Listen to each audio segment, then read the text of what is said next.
महाबली हनुमान का एक धाम,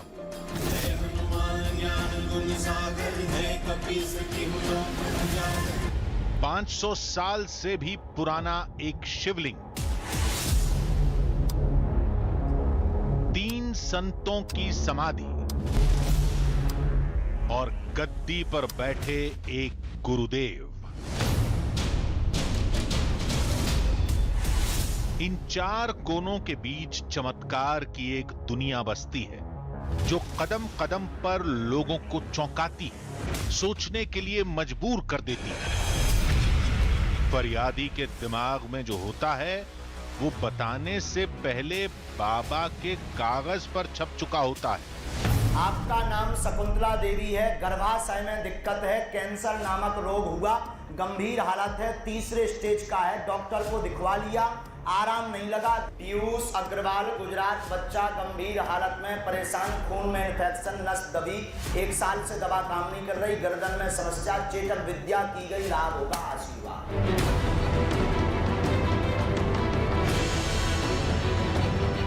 पीड़ित के दिल में जो बात होती है वो कुछ बोलने से पहले बाबा की जुबान पर होती है।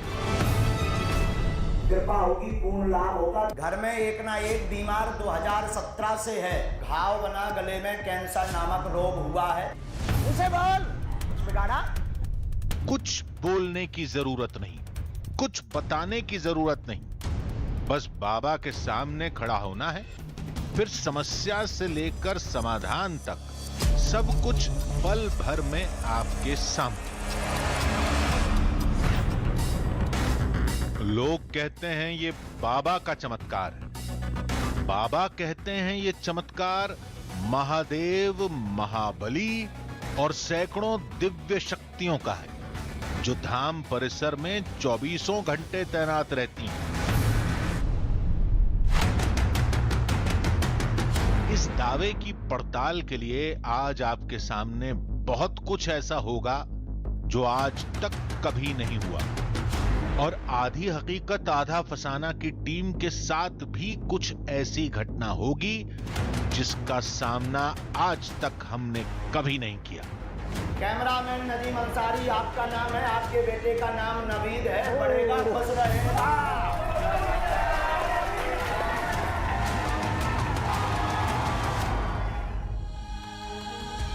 आधी हकीकत आधा फसाना, मन की बात जान लेने वाले को अंतर्यामी कहा जाता है, और दिव्य ग्रंथों के मुताबिक अंतर्यामी तो सिर्फ भगवान होते हैं। लेकिन धरती पर भी कुछ ऐसे लोग हैं जो बिना बताए सामने वाले की मन की बात जान लेने का दावा करते हैं।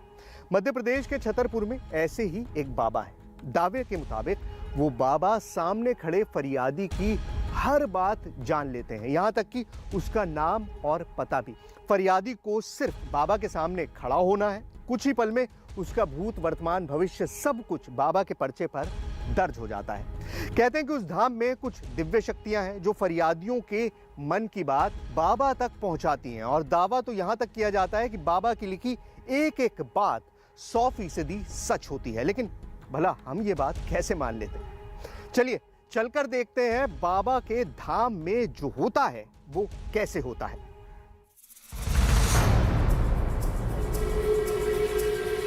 बिना बताए सब कुछ जान लेना ये तो भगवान का काम है। ये कौन सा इंसान है जो भगवान की तरह अंतर्यामी है? पता नहीं ये चमत्कार है या चालबाजी, ये लोगों की आस्था है या कोई अंधविश्वास।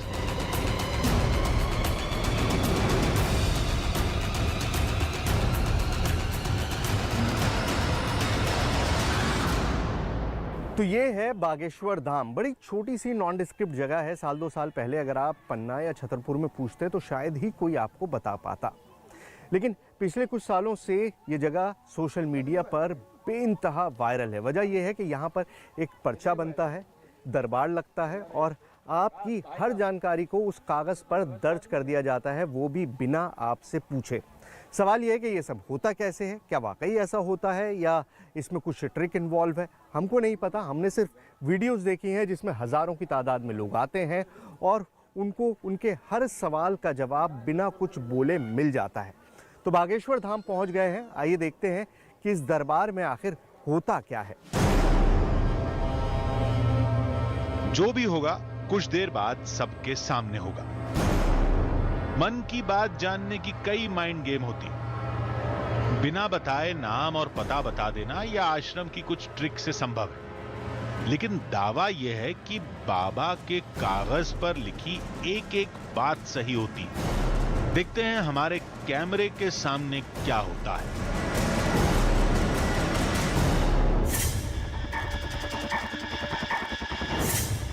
किसी को सूचना दिए बगैर हमारी टीम सीधे दरबार में पहुंच गई,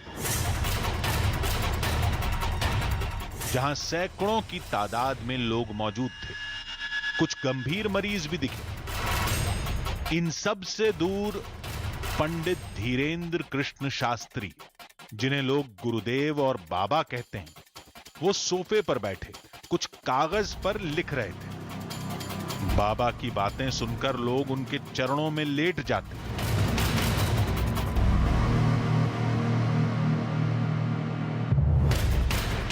हमने दरबार में ही बाबा को पूरी बात बताई, आने का कारण बताया। हैरत तो तब हुई जब बाबा ने इस रियलिटी टेस्ट के लिए तुरंत हामी भर दी और तुरंत अगला पर्चा लिखने में जुट गए।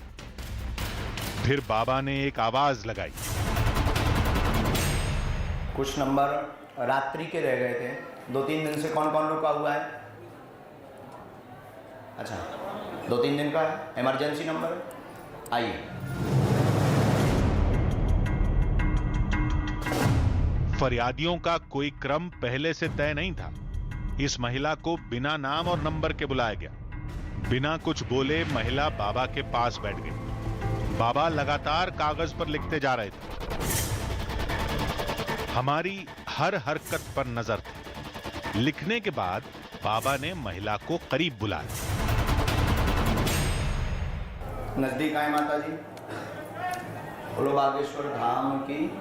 बोलो माता जी। कार जी है बालाजी के चलो। हैं?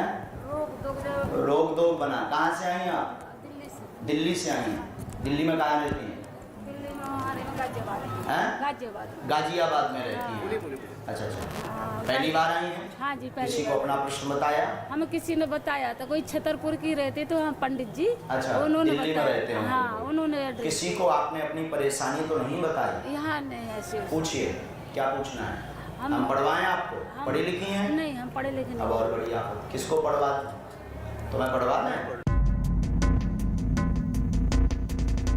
हमारी टीम से ही उस महिला का पर्चा पढ़ने के लिए कहा गया, जिसे बाबा ने महिला के बताए बिना लिखा था। आपका नाम शकुंतला देवी है। गर्भाशय में दिक्कत है। कैंसर नामक रोग हुआ। गंभीर हालत है। 3रे स्टेज का है। डॉक्टर को दिखवा लिया, आराम नहीं लगा। धीरे धीरे लाभ होगा। 2022 28 अगस्त तक स्वस्थ होगी। आशीर्वाद।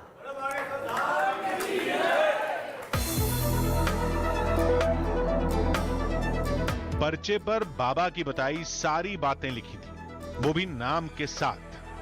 बाबा ने नाम भी नहीं पूछा था।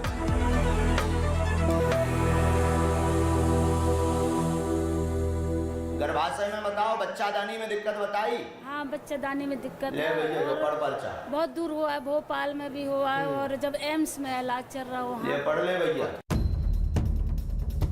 बाबा यही नहीं रुके, महिला से जुड़ी और भी कई बातें बताने लगे। घर में एक ना एक बीमार 2017 से है। सिरवा पेट की पीड़ा बनाते हैं। मकान स्थान आप बदल चुके हैं। 2017 से धन की तंगी भी बनी हुई है। ये 3 प्रश्न लेकर के आप बागेश्वर बालाजी के दरबार में आई हैं। आपको बताई हुई तारीख में लाभ होगा, पर राम नाम का जाप करना पड़ेगा। मंगल की पेशी करवे पड़े, पेशी कर हो, आराम लगे, गारंटी हमारी। जाओ, आशीर्वाद। बाबा ने इलाज भी बताया, जिससे संतुष्ट होकर महिला चली गई। हमने महिला से भी पूछा। बाबा ने नाम और बीमारी दोनों सही बताई, जबकि महिला से किसी की बात नहीं हुई थी, बाबा से भी नहीं। बड़ा ही अजीब चक्कर था। क्या बताएंगे, क्या बता सकते हैं, समझने की कोशिश करते हैं। मतलब सरप्राइजिंग है, नाम बता देना, बीमारी बता देना इस तरह से कि किसी का नाम आप बता दे रहे हैं बिना जाने, बीमारी बता दे रहे हैं। अब इनके साथ क्या बताते हैं देखते हैं एक बार। एक और महिला फरियाद लेकर बैठी थी। शांति के साथ पर्चा लिखने का काम शुरू हुआ, लेकिन बाबा का एक और जौहर देखना अभी बाकी था। बाबा ने अचानक सामने बैठी महिला को छोड़ दूसरे फरियादी का नाम पुकारा। श्री सीताराम नाम भगवान की, कोई गायत्री देवी नाम से अर्जी आई। दरबार में फौरन गायत्री की तलाश शुरू हो गई। वो महिला कमरे के एक कोने में मिली। यहाँ पहले से किसी को लिखवा तो नहीं दिया आपने? नाम तो नहीं बताया? इमरजेंसी में, कार्यालय में, काऊ ने पूछो तो नहीं है? ये कुछ और नहीं, हमारी चुनौती का जवाब था। कहते हैं बाबा पर्चा बनाकर किसी को भी बुला लेते हैं। पर्चा भी फरियादी के हिसाब से बदल जाता है। सामने किसी और फरियादी को बैठाया, पर्चा लिखा, फिर किसी और का नाम पुकारा जिसे कोई जानता भी नहीं था। महिला से बात करके हमने भी पूरी पड़ताल की। फिर बाबा ने बताना शुरू किया। 1999 से ही परेशान हैं, 2005 से अति से ज्यादा विसंगति में फंसे हैं। एल्कोहल की मात्रा इनने ज्यादा रही, यही से ये बीमार है। बप्पा जी कृपा करते हैं, आशीर्वाद।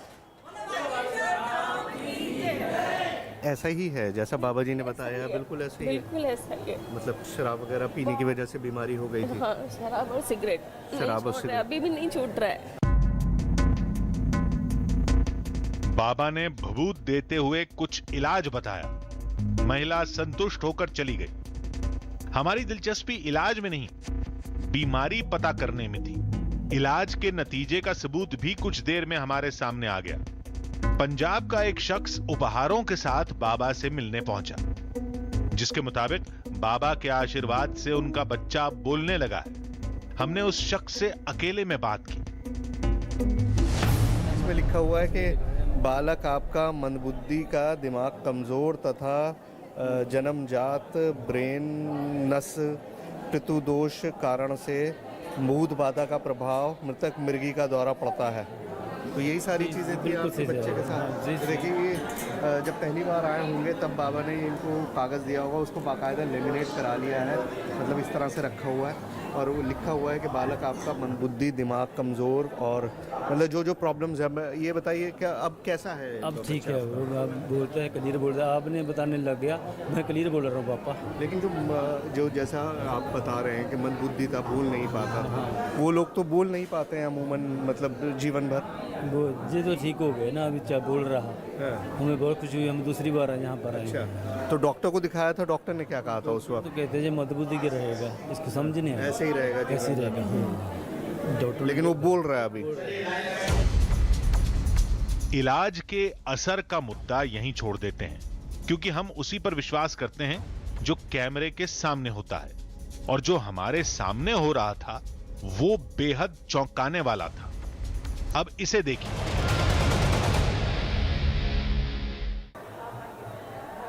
तुम्हारे घर से हैं, पढ़ी लिखी हो?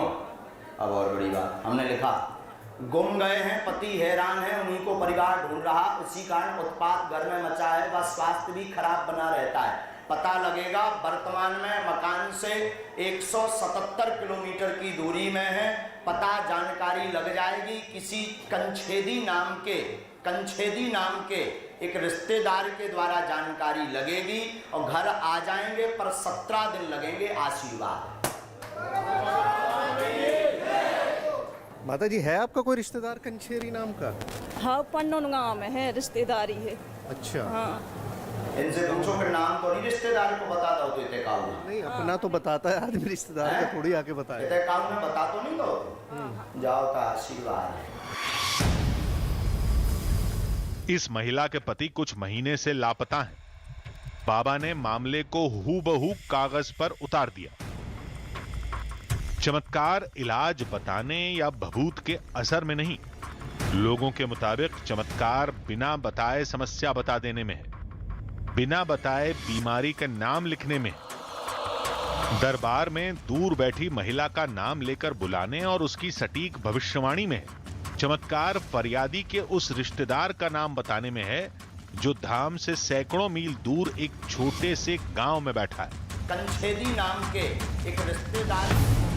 अब तो हमारी टीम को भी चमत्कार के इस चक्रव्यूह से बाहर निकलने के लिए सोचना पड़ेगा, लेकिन क्या पता था सबसे बड़ी पहेली से सामना होना अभी बाकी था।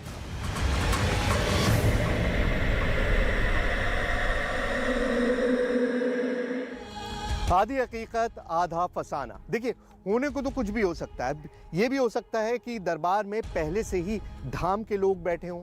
ये भी हो सकता है कि फरियादी जिस वक्त दरबार में आते हैं उस वक्त उनकी सारी जानकारी नोट कर ली जाती हो। लेकिन धाम में हर रोज 4 से 5 हजार लोग आते हैं। ऐसे में हर एक की जानकारी लिखकर बाबा तक पहुंचाना और उसे याद रखना बिल्कुल नामुमकिन काम है। लेकिन फिर भी हमारी टीम ये इंश्योर करना चाहती थी कि सच्चाई बिल्कुल सामने आ जाए, मतलब शक की कोई गुंजाइश ना बचे। इसीलिए हमने आश्रम की तहकीकात बहुत अच्छे से की। मरीज किस तरह से दरबार में आते हैं, किस तरह से उनका रजिस्ट्रेशन होता है, किस तरह से उनकी अर्जी लगाई जाती है और किस व्यवस्था के तहत वो फरियादी बाबा के दरबार तक पहुंचते हैं, हर चीज़ हमने खंगाल डाली। और इस पूरी पड़ताल में बहुत सारी चौंकाने वाली बातें हमारे सामने आई।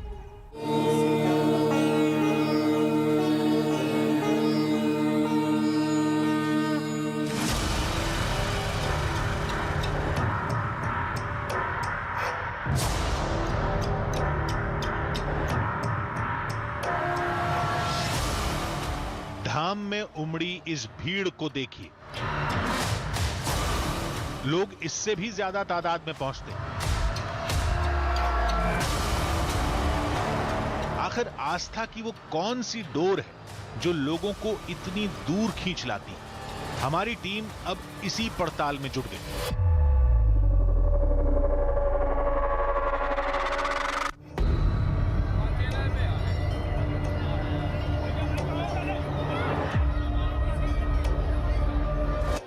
ज़रा भीड़ का आलम देखिए, हज़ारों की भीड़ है। इतनी छोटी सी जगह है जहाँ पहुँचना मुश्किल है, जिसके बारे में लोगों को पता नहीं है, जिसके बारे में कोई जानकारी नहीं है। सोशल मीडिया के ज़रिए खबरें चली हैं, लेकिन लोग उम्मीद के साथ, इस उम्मीद के साथ कि उनकी सारी परेशानियाँ हल हो जाएंगी, उनकी बीमारियाँ दूर हो जाएंगी, उनके साथ जो दिक्कतें चल रही हैं वो सब दूर हो जाएंगे, इस उम्मीद के साथ हज़ारों की भीड़ इस तरह से बागेश्वर धाम में आती है और बिल्कुल डॉक्टर की तरह पर्चा बनवाती है और इंतज़ार करती है कि किस तरह से, जैसे डॉक्टर दवाइयाँ लिख के देता है, आप किसी MBBS डॉक्टर के पास जाते हैं, किसी फिजिशियन के पास जाते हैं, वो आपकी पूरी बीमारी वगैरह लिख देता है, लेकिन बीमारी जानने के लिए टेस्ट करवाता है। यहाँ पर वो सब नहीं होता और उसी लिए ये भीड़ है। हज़ारों की तादाद में ये लोग हैं जिनको पता है कि यहाँ पर जाएंगे, बाबा के सामने खड़े होंगे और उनके हाथ में एक पर्चा दे दिया जाएगा जिसमें वो सब कुछ लिखा होगा जो उनके दिल में है, जो उनके दिमाग में, और किसी को नहीं पता है, लेकिन फिर भी उस पर्चे पे वो सब दर्ज कर दिया जाएगा। पहले ये पता करते हैं कि धाम में आने और बाबा के सामने पहुंचने के बीच फरियादी कितनी प्रक्रिया से गुजरते हैं। हो सकता है रहस्य इसी में छुपा हो।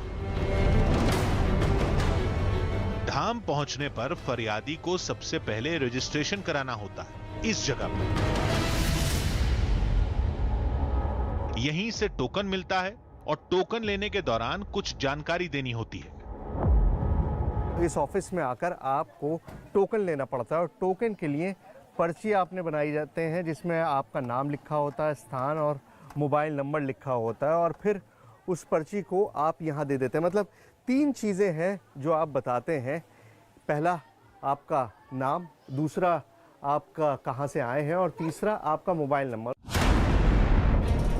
यहीं से सूचना लीक होने की आशंका जताई जाती है। बाबा बिना बताए फरियादी का नाम और जगह बता देते हैं। कहते हैं टोकन की इस व्यवस्था से यह संभव है, लेकिन यह पूरा सच नहीं है। ये नंबर इमरजेंसी वाले लगते हैं जो टोकन सिस्टम के अलावा प्रति दिवस 30 से 40 इमरजेंसी आती है। हम सपोज दैट उनका नाम लिख लेंगे, उनकी बीमारी लिख लेंगे। इसके अलावा जो 60 टोकन नंबर प्रतिदिन बांटते हैं या भीड़ में से हजारों लोगों में से बुला लेते हैं, तो ये तो पॉसिबिलिटी नहीं है कि हजारों लोगों में से हम हजारों लोगों की उनकी समस्याएं लिख के रखें और किसी से भी जाके कह दें कि आप किसी को भी उठा लाएं, ये पर्चा उसी का होगा। ये तो पॉसिबिलिटी नहीं है ना, तो ये नहीं है। ये तो हमने भी देखा था, बाबा दरबार में किसी का भी नाम पुकार लेते थे, कभी किसी के घरेलू नाम से, कोई गायत्री देवी नाम से,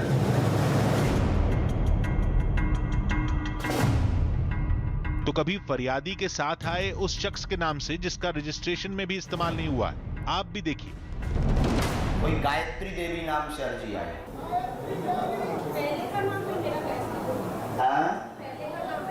पहले का नाम नाम वगैरह किसी ने पूछा आपसे? नहीं, मैं कहीं भी नहीं। कोई नाम वाम आपने नहीं बताया? के साथ आई। अच्छा, पर्चा बनवाया बस आपने यहाँ पे, वो टोकन? हाँ, टोकन इनके नाम का है, मैं इनके साथ आई। अच्छा, आप इनके साथ। सुना आपने, टोकन पति के नाम का था, बाबा ने दरबार में पत्नी का नाम पुकारा और वो भी इनके किसी पुराने नाम से। इस तरह रजिस्ट्रेशन से सूचना लीक होने की अटकल को सही नहीं मान सकते। फिर चक्कर क्या है, इसको धाम के नजरिए से समझते हैं।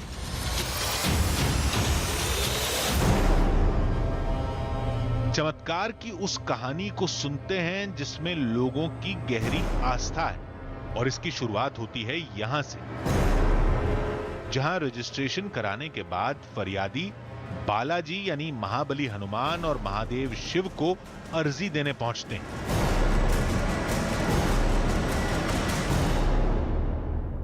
जब आप अदालत में पहुंचते हैं तो सबसे पहले क्या करते हैं, आप अपना केस फाइल करते हैं, अपने केस को जज के सामने पेश करते हैं। अब यहाँ पर जो ये पोटलियाँ आपको दिखाई दे रही है, पूरा प्रोसेस उसी तरह से है। जो लोग बागेश्वर धाम में आते हैं सबसे पहले अपनी अर्जी लगाते हैं। ये जो पोटलियाँ लाल कपड़ों में बंधी हुई लटकी हुई हैं, और एक दो नहीं है, हज़ारों की तादाद में इस पूरे मंदिर में, तो ये एक तरह से वो अर्जियाँ हैं जो लोगों ने यहाँ पर फाइल की हैं। जो भी परेशानी है वो अपने मन में सोची और लाल कपड़े में पोटली बना के यहाँ पर बांध दी। और बीच बीच में आपको ब्लैक पोटलियाँ भी दिखाई दे रही होंगी। ये ब्लैक प्रेत बाधा से रिलेटेड हैं। जिन लोगों को प्रेत बाधा है वो ब्लैक कलर में बांधते हैं, और जो नॉर्मल अपना पैसे वैसे या परेशानी से जिससे भी आप ग्रसित हैं उसके लिए अगर आप आते हैं तो आप इस तरह से रेड कलर में बांधते हैं। तो 2 कलर कोड्स हैं।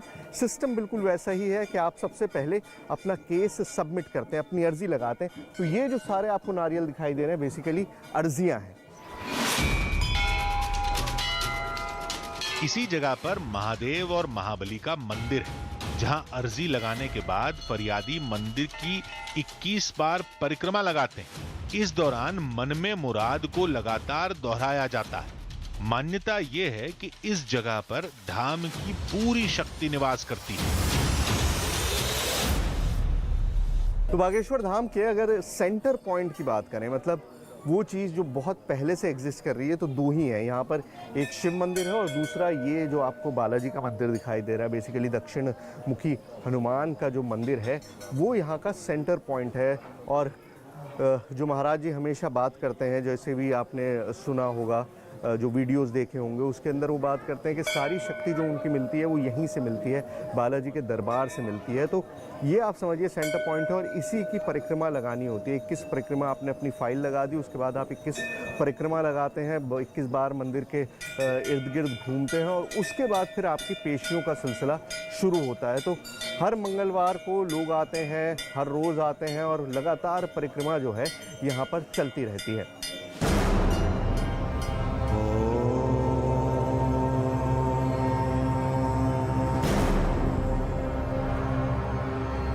इसी जगह पर 3 संतों की समाधि है। कहते हैं ये बाबा के गुरु हैं, जिनकी शक्ति आज भी इस धाम के अंदर समाहित है। चलिए अब आपको ये बताते हैं कि धाम की इस जगह को शक्ति का केंद्र क्यों कहते हैं। इस जगह पर 4 चीजें हैं।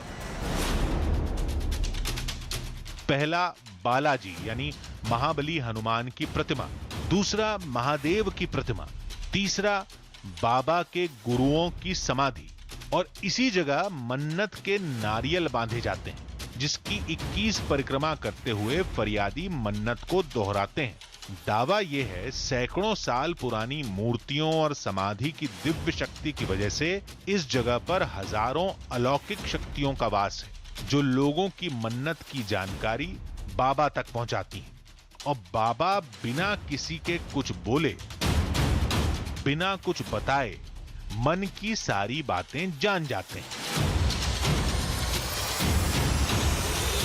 कोई भी आता है तो अलग अलग प्रकार की अर्जी लगती है, यानी भूत प्रेतों यानी तांत्रिक बोझ जिनको रहता है उनके लिए काले कपड़े में अर्जी बांधी जाती है और जो मनोकामना रहती है उसके लिए रेड कपड़े में, और शादी ब्याह के लिए येलो कपड़े में 21 पैकर्मा लगा के जो मनोकामना होती है वो बालाजी के यहाँ बोलते हैं और उनसे वो करके जो वहाँ वो करते हैं वही महाराज जी के पास खबर आ जाती है। अगर आपको भूत प्रेत से संबंधित कोई भी बाधा है, भूत प्रेत प्रसाद से संबंधित आपको कोई भी शक्ति ऐसी आपको लग रही है या आपके परिवार में या आपको कहीं पे भी बताया गया, तो आप वहाँ मंदिर में पहुँचेंगे तो आपको स्वतः आंतरिक मार पड़ने लगेगी। वो दिखेगी नहीं कहाँ से मार पड़ रही है, कैसे मार पड़ रही है, लेकिन वहाँ पे आपको आंतरिक मार पड़ेगी। ये सबसे बड़ी शक्ति है। ये गुरुदेव उपस्थित हों या ना हो, गुरुदेव अगर धाम से बाहर भी हो ना तब भी ये होता है। जो लोग लंबे समय से आ रहे हैं, बाबा से मिलते हैं, धाम की व्यवस्था से जुड़े हैं, इनका दावा है कि धाम की अलौकिक शक्तियों का एहसास कई बार किया गया है। आपने बहुत पास से एक्सपीरियंस किया है। जी जी। आप खुद बताइए, क्या आपने वाकई महसूस किया है कि कोई अलौकिक शक्ति है या बस? नहीं है सर, शक्ति है, हमने खुद महसूस किया है। जाते भी रहते हैं, मतलब हफ्ते में तो मान लीजिए जाना आना लगा ही रहता है। जब मन हुआ तब चले गए, तो विश्वास भी है। और कोई ऐसा मतलब वहाँ पे कोई ऐसी चीज़ नहीं है कि मतलब फ्रॉडपन हो या कोई उस तरह का हो, जो है सच्चाई है सामने है।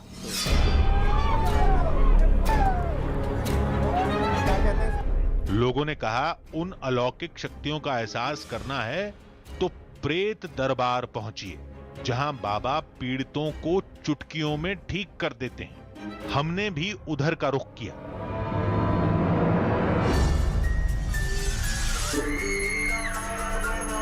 अभी मुझे बताया गया है कि प्रेत दरबार लगता है। प्रेत दरबार मतलब यहाँ पर जिन लोगों के ऊपर प्रेत का साया होता है, जैसा लोग मानते हैं, वो यहाँ पर आते हैं और उनका इलाज होता है। किस तरह से होता है, आइए देखते हैं। पूरे दरबार में अजीब हरकतें हो रही हैं। कोई चीख रहा था, कोई चिल्ला रहा था, कोई सिर पटके जा रहा था। कुल मिलाकर माहौल बेहद भयानक लग रहा था। देखिए, बाबा भी यहाँ पर आए भी नहीं हैं, सिर्फ ये आरती यहाँ पर आई है और यहाँ का माहौल बदल गया। अभी तक जो महिलाएं बहुत शांत बैठी हुई थी, वो अजीबोगरीब तरीके से चीखना, चिल्लाना और शोर मचाना शुरू कर दिया। आप बिलीव नहीं कर सकते कि अभी चंद मिनटों पहले तक ये सब लोग ठीक बैठे हुए थे। अभी बाबा जी नहीं आए हैं, लेकिन उसके बावजूद प्रेतों की हालत आपके सामने है। तभी दरबार में बाबा पहुंचे और देखते ही देखते दरबार में चीख पुकार और तेज हो गई। बाबा के हाथ हरकत में आए, कुछ मंत्र बुदबुदाना शुरू किया और इसके साथ ही लोग तड़पने लगे। ये देखिए, एक उंगली का इशारा होता है और सारे लोग जो है वो अजीबोगरीब तरीके से फ्रेंजी में आ जाते हैं, नाचना शुरू कर देते हैं।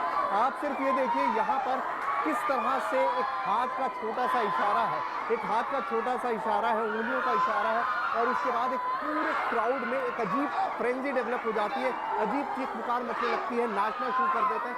सिर्फ हाथ का इशारा कर रहे हैं बाबा, सिर्फ हाथ से इशारा कर रहे हैं और ऐसा लग रहा है जैसे कोई करंट वो छोड़ दे रहे हैं इस भीड़ के अंदर, और उस करंट की वजह से ये इस तरह से चीखना, चिल्लाना और नाचना शुरू कर देते हैं। फिर बाबा ने गदा घुमाई और माइक पर मंत्र बोलने लगे। अब दरबार का माहौल भयानक रूप ले चुका था। मंत्रों का जाप जारी रहा। अचानक सब कुछ धीरे धीरे शांत होने लगा। कुछ देर पहले जो महिलाएं मंत्रों को सुनकर चीख रही थी, वो अब शांति के साथ भगवान की पूजा के बाद आरती ले रही। क्या हो गया था आपको? हमको घर में तबीयत सही नहीं रहती थी और तबीयत खराब होती थी और एक रोज बाद तंग करते हैं और घर में शांति नहीं रहती। तो तुमने डॉक्टर को दिखाया था कभी? हमने दिखाया, काफ़ी जगह दिखाया है, लेकिन बालाजी भी गए थे, मेहंदीपुर बालाजी, तो वहाँ पे आराम था, लेकिन आराम तो कुछ हम पे गलती हो गई, फिर दोबारा हो गया। तो यहाँ कब जैसे अभी क्या हुआ तुम्हें याद है? अभी यहाँ पे आराम है। क्या हुआ? सब सही है, अब कुछ नहीं है हमारे अंदर। नहीं है, बिल्कुल ठीक हो गई हो। ये सब क्यों होता है, कैसे होता है? ये मनोविज्ञान की एक ऐसी पहेली है जिसके कई पहलू हैं। इस पर आज भी शोध हो रहा है, लेकिन हमारी दिलचस्पी बाबा की उस शक्ति में थी जिसके दम पर वो फरियादी के मन की बात जान जाते हैं, वो भी एकदम सटीक। इसके लिए हमने एक जाल बिछाया, लेकिन पड़ताल करते करते हम भी रहस्य के उस जाल में फंस गए।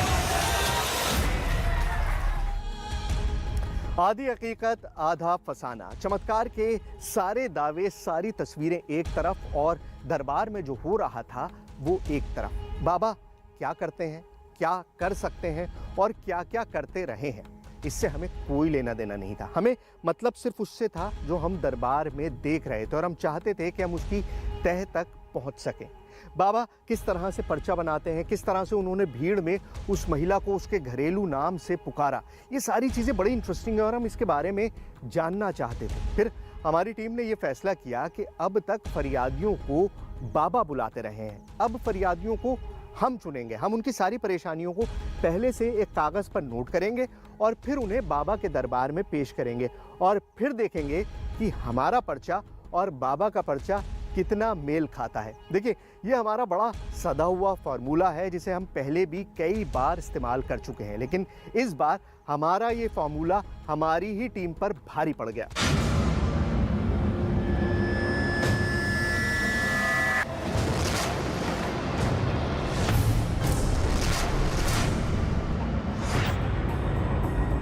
नया दिन, नए फरियादी और ढेर सारी नई अर्जियां, लेकिन हमारे लिए चुनौती वही पुरानी।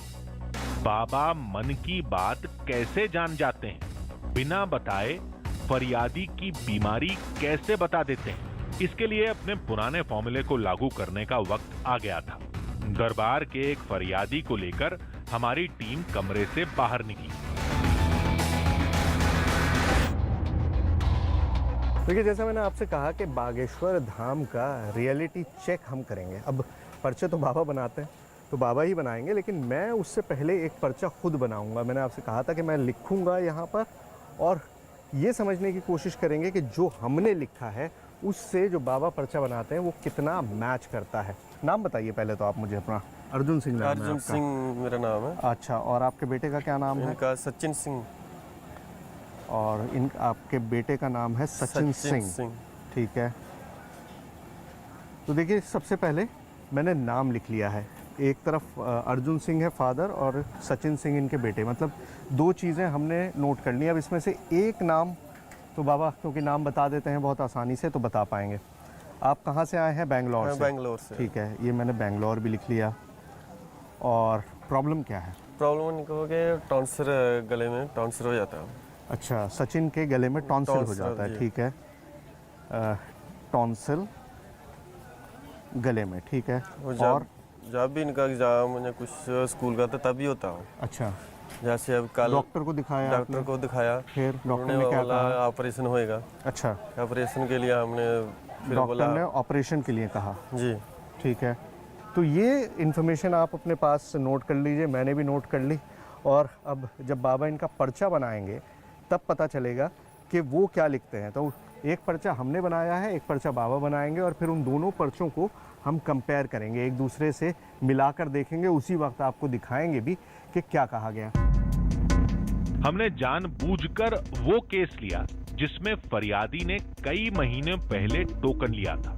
वजह यह कि टोकन लेने वाले को केवल फोन नंबर बताना होता है, जबकि इमरजेंसी नंबर में बीमारी समेत पूरी जानकारी देनी होती है।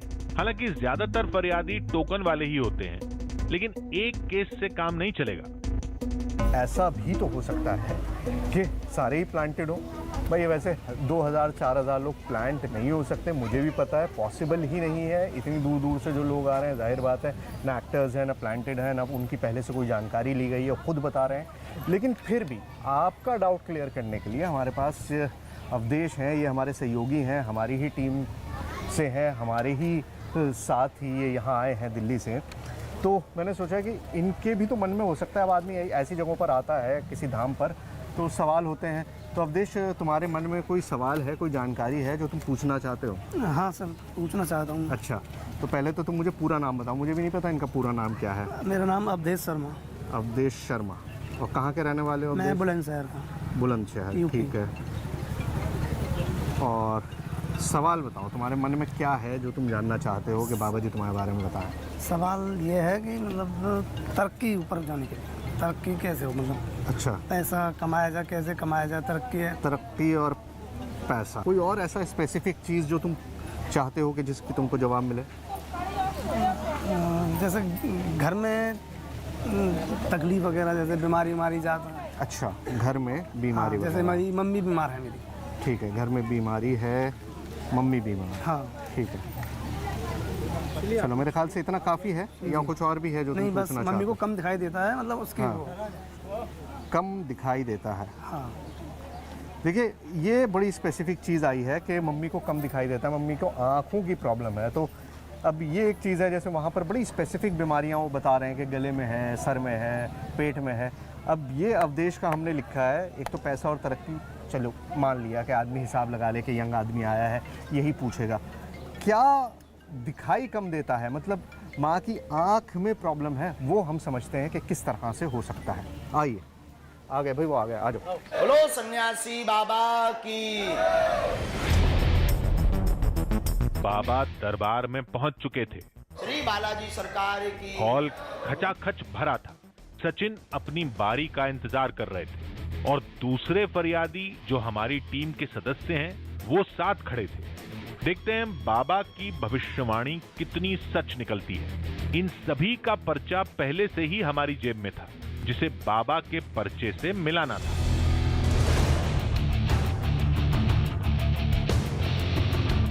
सब कुछ पहले जैसा चलता रहा। तभी हमने बाबा से बोला, बाबा जी 2-3 लोग हैं। हम अभी बुलाते हैं, जी। जैसा जैसा आदेश लगता है। जी। सचिन सिंह। अरे ये क्या, बाबा ने तो हमारे चुने हुए फरियादी को खुद ही बुला लिया। हमारी टीम सचिन सिंह को बुलाने वाली थी, ये बाबा को कैसे मालूम चला? थोड़ी ही देर में सचिन और उसके पिता बाबा के पास थे। बाबा ने पर्चा लिखना शुरू किया। गले में टॉन्सिल रहते हैं। कोई बात नहीं। कौन है ये? मेरा बेटा। बेटा, यहाँ पहले से किसी को परेशानी बताई? किसी ने पूछा आपसे? अच्छा, नहीं बताई तो आप पढ़ो। लीजिए, आप पर्चा देखिए।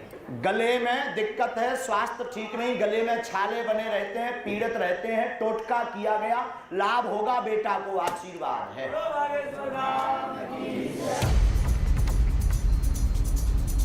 हमारी टीम लाजवाब थी, कोई जवाब नहीं। ये कैसे हुआ? ये तो एक एक बात सही निकली।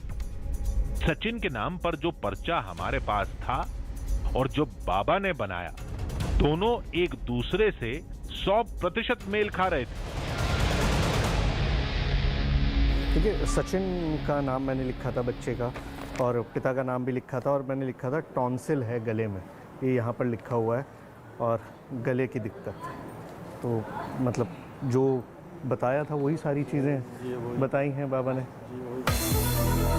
सचिन सिंह। पहले बाबा ने खुद सचिन का नाम पुकारा, फिर पर्चे पर सचिन की बीमारी भी लिख दी। दावे के मुताबिक ये चमत्कार धाम की उन्हीं दिव्य शक्तियों का है जो सीधे बाबा के संपर्क में रहती हैं। इस घटना ने तो हमें चौंका कर रख दिया था। पड़ताल के पहलुओं को लेकर हमारी टीम उधेड़बुन में लगी थी। तभी बाबा ने दूसरा झटका दिया।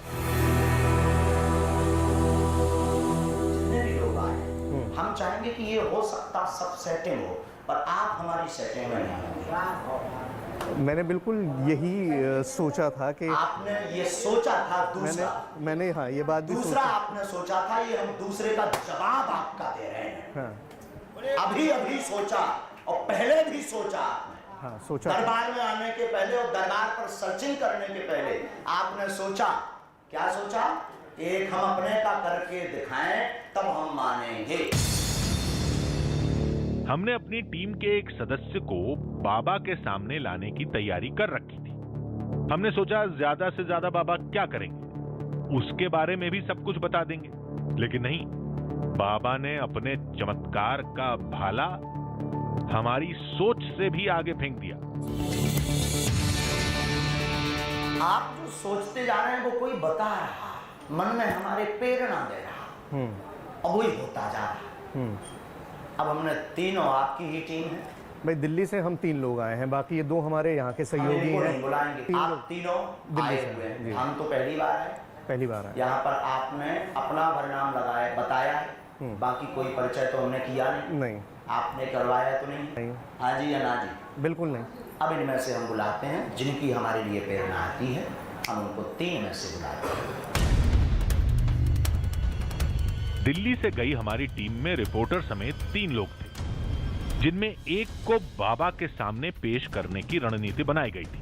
बाबा ने दावा किया कि रिपोर्टर को छोड़कर बाकी बचे 2 लोगों में एक के बारे में वो सारी जानकारी देंगे जो धाम की उन दिव्य शक्तियों ने उन तक पहुंचाई है। पूरे धाम में रिपोर्टर के अलावा उन 2 सदस्यों के बारे में कोई कुछ नहीं जानता, नाम भी नहीं। आपका नाम सोहेल है, पर आपके साथ कोई नजीम अंसारी जी है, इनको दे दिया जाए। Welcome to you Bageshwar.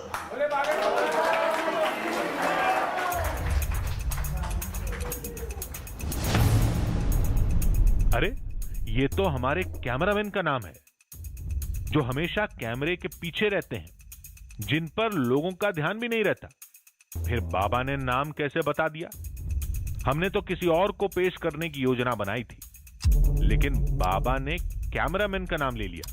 हालांकि नाम पूरा सही नहीं है, लेकिन असल के काफी करीब है। इन लोगों से किसी से पता कर लिया हो? खैर आप मान रहे हैं कि ऐसा नहीं है। नहीं, दुर्गेश के साथ हम 2 दिन से रह रहे हैं, नहीं पता है। दुर्गेश को भी पता नहीं, आपके पत्रकारों को भी पता नहीं, पर आपके बेटे का नाम नहीं इनको पता होगा। Yes no? Welcome, come here. पूरे एमपी में अगर इनके बेटे का कोई नाम इस वक्त जानता होगा तो मैं जानता हूँ। पूरे एमपी में अगर कोई जानता होगा तो कोई नाम जानता होगा तो आप जानते होंगे। दूसरे बागेश्वर वाले बालाजी जाना तुम्हारे चाँदपुर खन की।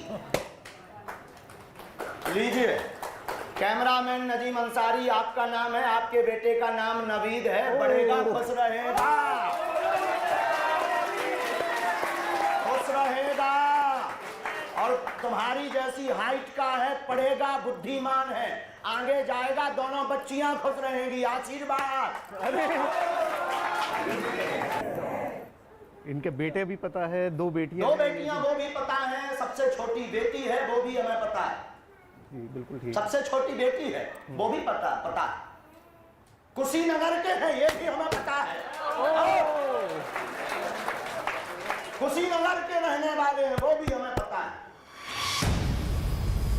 मामला थोड़ा चौंकाने वाला है, लेकिन किसी की निजी जानकारी फेसबुक और ट्विटर से निकाली जा सकती है। हमारे कैमरामैन का भी फेसबुक प्रोफाइल है, लेकिन बात केवल एक की नहीं। धाम में रोजाना 4 से 6 हजार लोग आते हैं। सबकी समस्या, बीमारी का नाम, रिश्तेदारों का नाम कागज पर लिख देना, फरियादियों को देखे बिना नाम से पुकारना, फरियादियों के साथ आए लोगों का भी नाम लेना, ये सब कैसे होता है?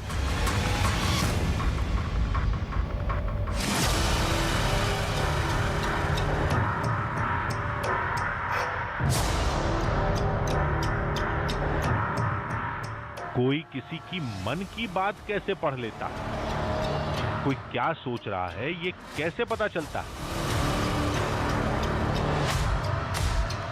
ये जानने के लिए हमने इंटरनेट की मदद ली। जहां हमें मशहूर माइंड रीडर करण सिंह का एक पुराना वीडियो मिला, जिसमें करण ने team India captain Virat Kohli का दिमाग पढ़कर उनके बचपन के दोस्त का नाम बता दिया था। Somebody from your childhood which no way anybody could know, okay? Like a friend that you remember having, or a teacher, anything that you already thought. Now, is this? Just give me one hint. Is this somebody from your school? Is this somebody from college? Is this somebody from your colony? What is this? Colony. Colony. Okay, imagine you're 8 years old. You're in your park. You're learning how to play cricket. You're playing with him. This is somebody who you used to play with as a child. Are you still in touch with this person? Recently, yes. Recently, okay. You lost touch for a while and then you gained back touch. Okay, perfect. Do you remember both names, first name and the second name? Okay, we'll try this. Imagine you're playing with him. And imagine he's a cricketer as well. Okay. And he plays for one of the IPL teams, not RCB, but another team. Right? And imagine, was he better at bowling or batting?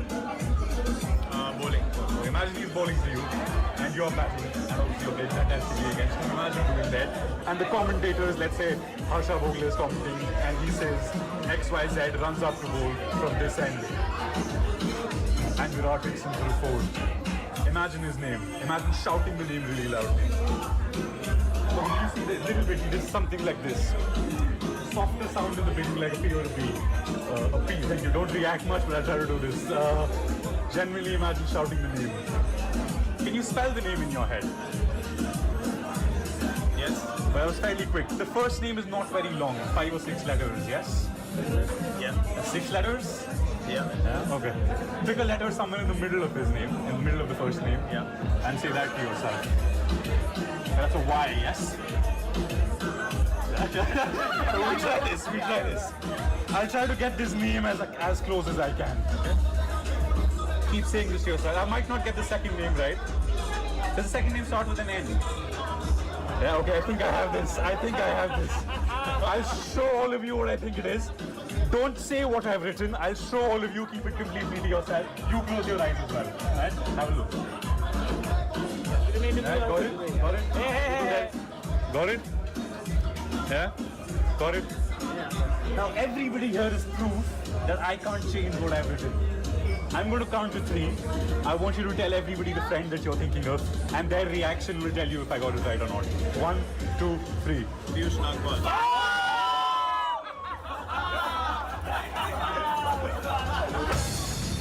हमारी team बिना देर किए दिल्ली में करण सिंह के पास पहुंची।